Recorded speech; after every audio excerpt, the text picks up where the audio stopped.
aí na sequência ele vai falar sobre o Domingo Sangrento, mas antes de falar do Domingo Sangrento, ele começa falando sobre o Plehve, né, que teria sido um cara que era ministro do interior, e que era um policial profissional e tudo mais, e que inclusive foi um cara que foi responsável pela prisão de todos os envolvidos na conspiração que matou o czar Alexandre II, que era o avô do Nicolau.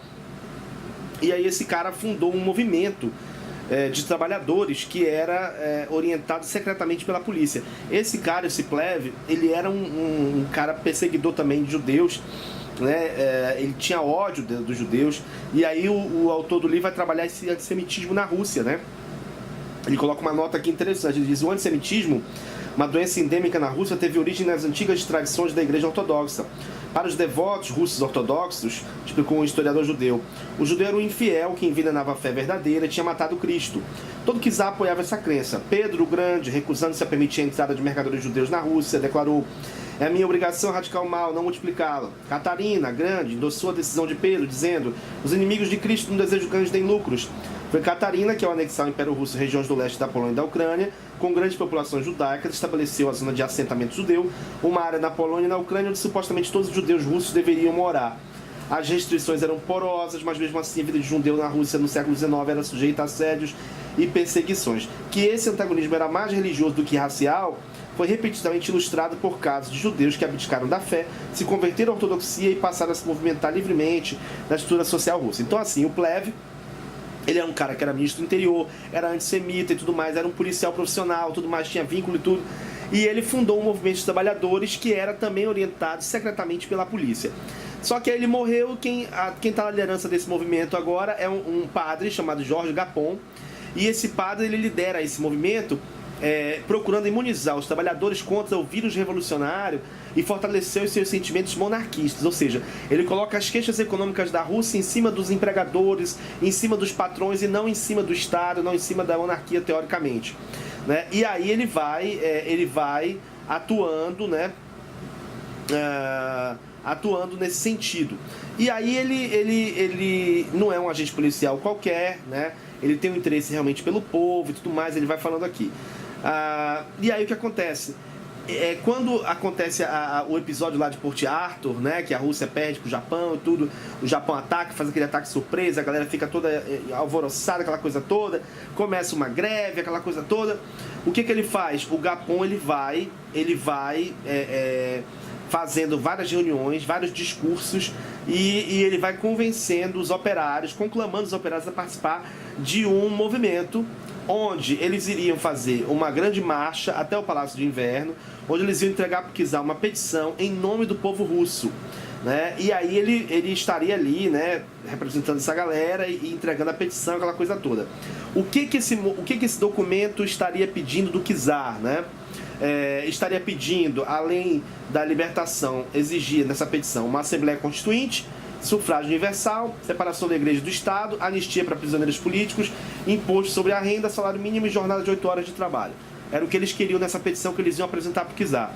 E aí o Gapon, o Gapon organiza esse movimento, não chega a falar para membros do governo o que esse movimento queria e tudo mais, mas os caras, quando são informados que esse movimento está em curso, começam a se preocupar e discutir a situação, porque o Nicolau estava em outro lugar, né, estava em outra região, e aí pensaram se alguma pessoa da família real podia receber esse pessoal, essa petição, depois viram que não, e aí ficou naquela. Resultado, na noite do sábado, né, é que o Nicolau vai ficar sabendo, através de um ministro dele, que esse movimento está sendo preparado e que seria feito no domingo e tudo mais, essa grande passeata e tudo.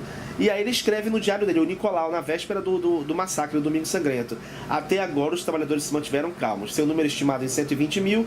Na liderança dos sindicatos está uma espécie de padre socialista chamado Gapon, e vieram me trazer hoje a notícia e trazer o relatório das medidas tomadas.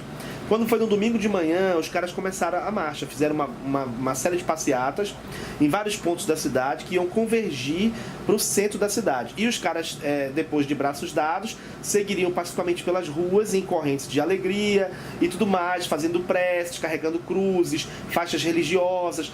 Alguns levavam a bandeira nacional, outros levavam retratos do czar. Eles foram cantando hinos religiosos, eles foram cantando o hino nacional e dizendo: Deus salve o czar, Deus salve o czar. E aí, às 2 horas da tarde, todas as passeatas deveriam convergir na frente do Palácio de Inverno, conforme que eles tinham programado. E aí não teve nenhum confronto com as tropas foram acompanhando toda a situação. Em cada cidade, em cada ponte, em cada avenida, o caminho foi bloqueado por fileiras da infantaria guardadas, né, pelos soldados. E aí a multidão não esperava violência, né? Enfim, as passeatas foram continuando porque eles estavam ansiosos para ver o czar. Só que aí, quando eles menos esperaram, os soldados foram abrindo fogo. E as balas foram matando a galera. O número oficial de mortos foi 92, né? Mas na verdade foram centenas e centenas de feridos também e tudo mais. E aí esse episódio foi conhecido como Domingo Sangrento, né? E o povo gritava: o czar não vai nos ajudar, né? Não temos czar. E aí, mano, depois disso, esse Gapon, ele envia uma carta denunciando, né, o czar do esconderijo dele. Ele diz: olha, o Nicolau Romanov é ex-czar, atualmente assassino da alma do Império Russo. O sangue inocente dos trabalhadores de suas esposas e filhos estará para sempre entre você e o povo da Rússia. Que todo o sangue derramado recaia sobre você, carrasco. E aí é quando o Gapon se torna um revolucionário mesmo, né? Convicto.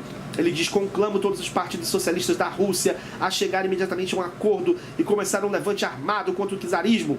Só que como a reputação dele era obscura, o cara tinha ligações com a polícia e tudo mais, os líderes do Partido Social Revolucionário ficaram convencidos de que ele ainda estava ligado com a polícia e acabaram condenando ele à morte, né? O corpo dele foi achado pendurado num chalé abandonado na Finlândia em abril de 1906, no ano seguinte.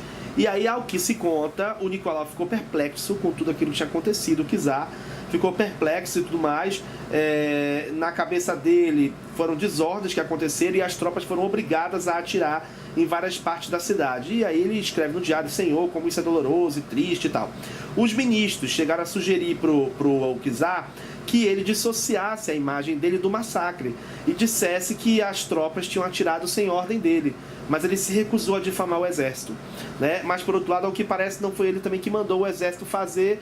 Ao que parece, a situação fugiu de controle, o exército fez, mas ele também não quis difamar o exército, também não quis desmentir que ele que tinha mandado fazer, e aí ficou nessa. Resultado, né? Os caras, resolveram definir que ele ia receber uma delegação desses trabalhadores, de 34 trabalhadores.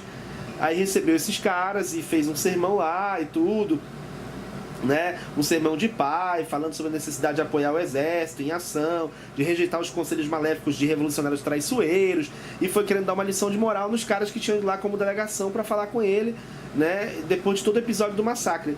E aí esses caras que foram lá conversar com o czar, depois que voltaram, foram ridicularizados, alguns apanharam, enfim, né? Os caras não perdoaram, né? Não tinha acordo com o czar.